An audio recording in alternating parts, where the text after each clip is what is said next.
Salutare tuturor, eu sunt Filip și astăzi mi-a cumpărat o bicicletă nouă și da, dacă vreți să vă arăt, dați un like și un subscribe. 1, 2, 3, ați dat like? Ați dat, hai să vă prezint. Uitați, are culoarea verde și cu negru. Aici ai claxon.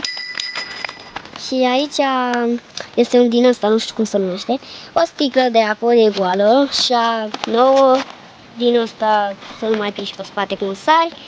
Și da, hai să dăm mai o umbră să o vedeți. Uitați, o vedeți? Da, o vedeți. Da, e frumoasă. Hai că dau o tură pe ea, să vedeți cum merge. Dar să vă zic, am roți așteptoare. Că na, le stau cu ele, că e mare bicicleta și da. Haideți să dăm o tură. Uitați, frâna asta face drifturi. Și da.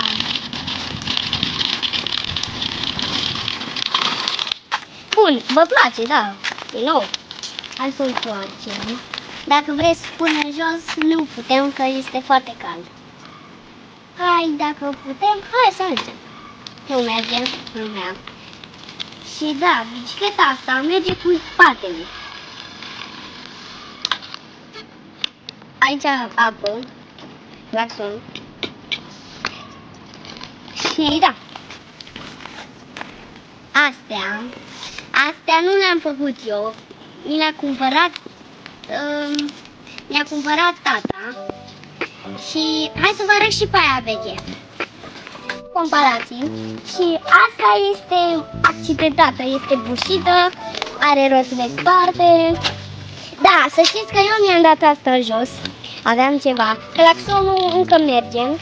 Și asta, să vedem care e mai mare și care e mai mică. Bun, asta e mai mică și asta e mai mare.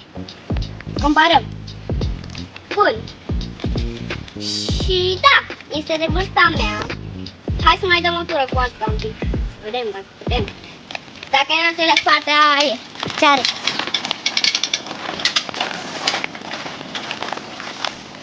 Ce ziceți? Da, e mai frumos.